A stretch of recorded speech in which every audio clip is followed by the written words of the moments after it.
Salut tout le monde, j'espère que vous allez bien les amis, on se retrouve aujourd'hui, nouvelle vidéo avec notamment le retour des Madrilènes à l'entraînement, c'est prévu ce matin à 10h, ils ont eu 2 jours de repos après le match nul de dimanche soir face à Majorque, donc hier et avant-hier, il n'y a pas eu d'entraînement, donc reprise aujourd'hui 10h, préparation du match de ce week-end face à Valladolid. On regarde les deux unes des quotidiens madrilènes. Le quotidien AS qui titre Enchufar à Mbappé. On pourrait le traduire par se connecter à Mbappé. Voilà un petit peu les gros titres de la presse espagnole depuis à peu près 48 heures où on a déjà commencé à sortir un petit peu la tronçonneuse envers Kylian Mbappé. La presse espagnole pas forcément impressionné du premier match en Liga de Mbappé. Bon, c'est sûr que le match n'a pas été exceptionnel de la part de Mbappé. Après, voilà, il a beau être l'un des plus grands joueurs au monde depuis quelques années, il va falloir quand même quelques matchs pour pouvoir tout simplement s'adapter à ses nouveaux coéquipiers. Donc bon, je ne suis pas forcément très surpris de la presse espagnole. Il faut que Kylian s'adapte aussi à ce genre de critiques, parce qu'il y en a eu quelques-unes quand même dans la presse depuis dimanche. Après voilà, c'est un grand joueur, mais tout grand joueur qu'il est, il faut qu'il s'adapte aussi à ses nouveaux coéquipiers, à ce nouveau rôle, ce nouveau positionnement, parce que c'est quand même assez particulier. Il est neuf, mais il a quand même beaucoup de liberté. Bref, il y a beaucoup de choses qui sont nouvelles pour lui, et ça ne se fait pas du jour au lendemain, peu importe qu'il soit Kylian Mbappé ou pas. Ça ne vient pas comme ça. Je pense qu'il y a beaucoup de travail en amont pour connaître ses coéquipiers, connaître aussi plus particulièrement leur rôle sur le terrain, savoir quels vont être leurs déplacements. Ça ne vient pas du jour au lendemain.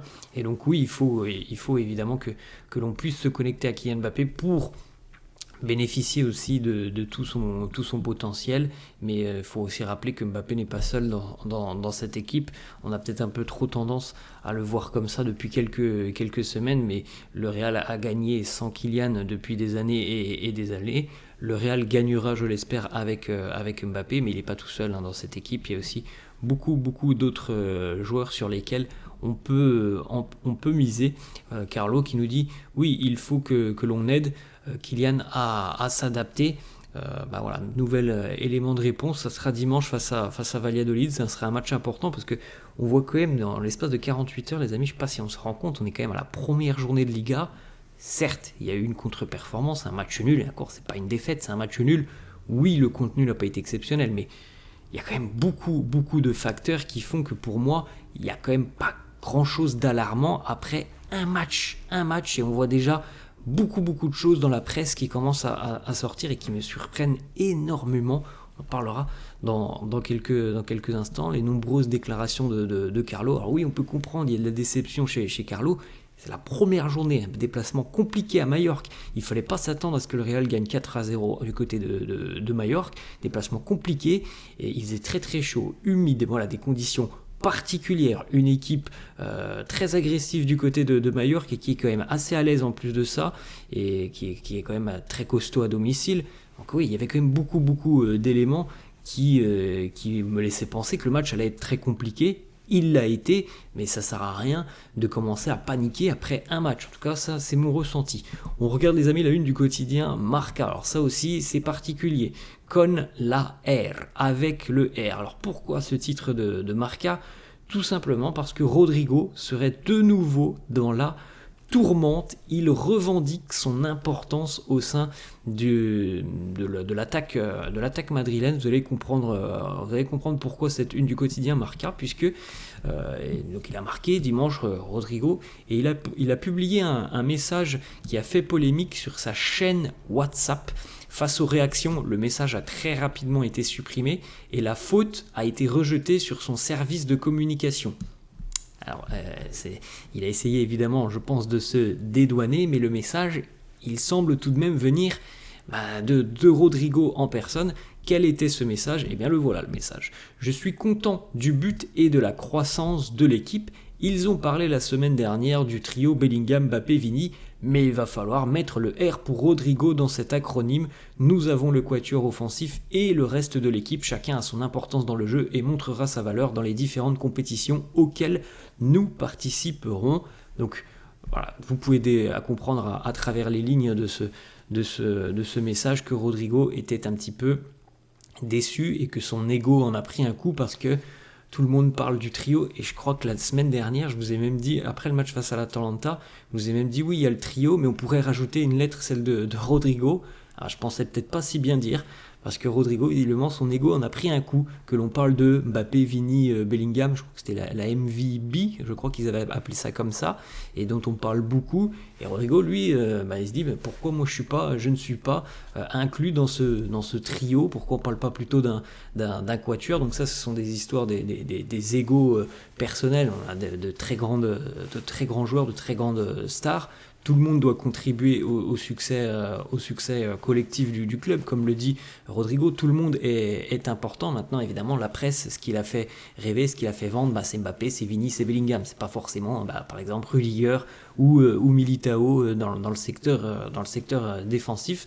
Voilà, Rodrigo, son ego qui a été touché par le fait que l'on appelle ce trio Mbappé, Bellingham, Vini, mais que on ne pense pas à lui. C'est pas la première fois que Rodrigo sort des déclarations un petit peu surprenantes. C'est pour ça, moi, que déjà depuis 2-3 mois, je vous le dis, dans un an, je pense qu'on aura un feuilleton mercato Rodrigo. Je le ressens comme ça. Selon moi, c'est lui qui va être un peu mis à l'écart. C'est exactement la même chose que là, hein. Mbappé, Vini, Bellingham. Il y en a un qui est un petit peu mis à l'écart, c'est Rodrigo. Et j'ai l'impression que ça va se passer comme ça. Ça va se passer comme ça pour Rodrigo et que dans un an, on aura un feuilleton mercato. Bref, voilà, on a quand même beaucoup de choses en l'espace de 48 heures qui sortent dans la presse et qui sont des choses pas très très positives. Donc moi j'ai vraiment hâte d'être à dimanche, que l'on voit ce match face à Valladolid, que l'on voit, je l'espère, des progrès. C'est sûr que si on voit pas grand chose sur ce match face à Valladolid, ça va devenir plus compliqué parce que vous le savez très bien, au Real, voilà, quand on enchaîne déjà 2 matchs qui sont très compliqués avec des résultats compliqués, là ça devient quand même très très très très dur déjà. Mais pour le moment, moi, je reste très confiant en vue de cette saison. J'attends dimanche impatiemment pour voir une réponse des joueurs. On poursuit, petite information mercato. Com travaille sur le deal de Nico Paz. Le joueur est ouvert à un départ en Serie A. Selon certains médias, le club italien a envoyé une première offre au Real, une offre de 6 à 7 millions d'euros, avec 50% des droits du joueur qui seraient conservés par le Real Madrid. Alors il faut savoir que le Real attendait 10 millions d'euros pour Nico Paz, alors peut-être que ça sera réduit un petit peu à la baisse. Fabrizio Romano a tout de même annoncé hier que ça sent bon, ça devrait se faire dans les prochains jours. Normalement, ça sera bel et bien avec le club italien de Com. On poursuit avec une petite citation de Jude Bellingham qui nous dit: le maillot du Real Madrid en lui-même est tellement connu qu'on a l'impression de porter un super costume. Bon, je pense que c'est le maillot le plus iconique du football, le maillot du Real. Jude qui a profité de ces 2 jours de repos pour les passer notamment avec Brahim Diaz, que l'on voit sur cette petite photo. On poursuit donc avec les informations qui concernent Carlo Ancelotti et la frustration, la déception de Carlo après cette première journée. Carlo est au courant qu'il ne pourra pas gagner cette saison sans utiliser les remplaçants, comme ce fut le cas l'année dernière. Des joueurs comme Brahim, Arda, Modric, Hendrik, Lucas Vazquez, Dani Ceballos, Fran Garcia auront un rôle important à jouer cette saison. Mais premièrement, le Real veut trouver la bonne ossature, la bonne alchimie pour son équipe qui démarre. Alors l'équipe qui démarre, c'est celle que l'on a vue depuis 2 matchs, mais on veut voir maintenant du contenu. On a bien compris qu'elle allait être le 11, mais on veut voir du contenu. Et puis donc, comme il l'avait annoncé, Carlo, ça sera début septembre normalement qu'on commencera à avoir des rotations. Autre information, Ancelotti a fait savoir à tout le monde que l'image rendue par l'équipe face à Majorque n'a rien à voir avec ce qu'il veut et ce qu'il attend de son équipe. il est le premier à savoir que cette performance ne doit pas être revue. C'est déjà arrivé par le passé qu'on ait des matchs catastrophiques du Real, par exemple l'année dernière face à l'Atlético, mais il y avait eu quand même une réaction, puisqu'après on avait vu une équipe monstrueuse jusqu'en fin de saison, jusqu'au titre en Ligue des Champions. Donc voilà, là le match très moyen arrive pour la première journée. Comme je vous l'ai dit tout à l'heure, moi je trouve que là on tombe quand même très rapidement sur l'équipe. On a joué un match de Liga. On enchaîne avec une autre information. José Félix Diaz qui nous dit Carlo ne pouvait pas cacher son énervement, sa frustration après le match face à Majorque. Les leaders du club, quand on dit leader du club, les amis, c'est aussi évidemment les personnes dirigeantes. On ne parle pas forcément des leaders de terrain. Les dirigeants du club étaient très déçus de la performance de l'équipe, mais du côté du club, on reste tout de même calme. On sait que les mauvais résultats vont amener encore plus d'attention sur le management de cette équipe. Voilà, allez, réponse dimanche, c'est particulier de parler on a l'impression qu'il y a déjà une mini-crise, c'est quand même particulier, après 48 heures et un premier match nul pour la première journée de Liga, réponse dimanche face à Valladolid, avec, je pense, un sursaut et une grosse réaction des joueurs. On enchaîne avec une autre information, Mercato, comme annoncé il y a quelques jours, Mario Martin va voyager vraisemblablement du côté de Valladolid, futur adversaire du Real dimanche. Il devrait donc être annoncé sous la forme d'un prêt, peut-être aujourd'hui ou demain. Il reste encore 13 jours de mercato, un petit peu moins maintenant, pour en connaître un petit peu plus sur la position des gardiens de but. Alors franchement, on n'a pas beaucoup d'informations depuis un mois. On a l'impression qu'il n'y a rien qui a bougé, même si le quotidien AS affirme que l'avenir d'André Lunin reste toujours incertain. La relation entre le Real et son agent Jorge Mendes est très très compliquée, surtout après le deal Lenny Oro. Kepa, lui, continue d'attendre pour voir ce qui va se passer. La tendance pour le moment, c'est que rien ne bougera. Alors peut-être que ça bougera, mais pour le moment, il ne se passe rien. Depuis un mois, on n'a pas de prise de position d'André Lunin. On poursuit les amis avec une petite information pour Joan Martinez qui a fêté ses 17 ans hier.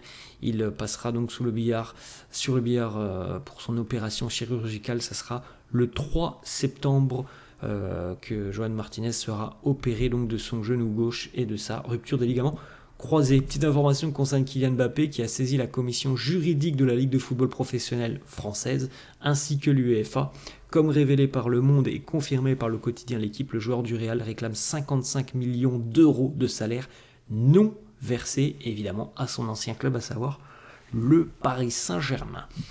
On regarde une petite photo de Mbappé qui a profité aussi de ces 2 jours de repos pour retourner du côté de Monaco en principauté. Alors certains médias ont annoncé que Kylian, Vini et Rodrigo avaient passé, je crois, les 2 jours ensemble sur un yacht du côté de Marbella. Voilà, l'information, même si elle est sortie avant celle-là, on peut très bien comprendre que ça c'est pas le cas. Mbappé, Vini et Rodrigo n'ont pas passé ces 2 jours ensemble. Mbappé, lui, il était du côté de Monaco. On regarde une petite réaction, les amis, de Tony Kroos qui réagit au tweet de Fabrizio Romano, le tweet de Fabrizio Romano qui annonce que le Barça va laisser partir Ilkay Gundogan gratuitement sans demander donc de compensation financière, et normalement Gundogan va retourner du côté de Manchester City. Regardez la réaction et donc le commentaire de Tony Kroos, wow, avec l'émoticône avec le petit singe qui ferme les yeux.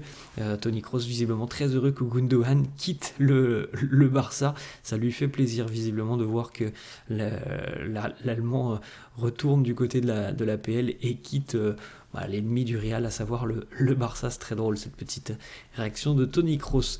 On va continuer les amis avec une petite information Ligue des Champions. Donc dans cette liste des équipes que vous voyez juste à côté de moi, il y a les futurs adversaires du Real Madrid en Ligue des Champions. Le Real va retrouver 4 de ses adversaires en Ligue des Champions. Donc City, le Bayern, le PSG, Liverpool, l'Inter, Dortmund, Leipzig, Leverkusen, l'Atalanta, la Juve, Arsenal, Milan, le Benfica, Bruges ou le Shakhtar. Il y aura 4 équipes là que je viens de vous citer qui affronteront le Real en Ligue des Champions. Le tirage au sort de la LDC aura lieu jeudi prochain, donc jeudi 29, ça sera un tirage au sort automatique, donc ça sera un ordinateur qui va sortir le tirage au sort. Chaque équipe va affronter 2 équipes des 4 pots avec 4 matchs à la maison, 4 matchs à domicile. Donc déjà les amis, on a 8 matchs sur cette phase de groupe de Ligue des Champions. Les années précédentes, sur l'ancien format c'était 6. Et une équipe peut affronter, une équipe ne peut pas s'affronter plus de 2 fois une équipe du même pays. Donc normalement, voilà, on n'aura pas trop d'affrontements entre par exemple le Real et le Barça ou l'Atlético. Voilà, tirage au sort, ça sera jeudi 29 août. Petite photo pour terminer les amis de Zizou, Zinedine Zidane sur FIFA 2025. Moi j'ai toujours du mal à l'appeler IAFC FIFA 2025. Voilà Zizou avec le 3e maillot madrilène. Voilà les amis, la fin de cette vidéo, j'espère que ça vous a plu. N'hésitez pas comme d'hab à lâcher un petit pouce bleu. N'hésitez pas non plus à vous abonner à la chaîne, je vous laisse et je vous dis à la prochaine. Ciao.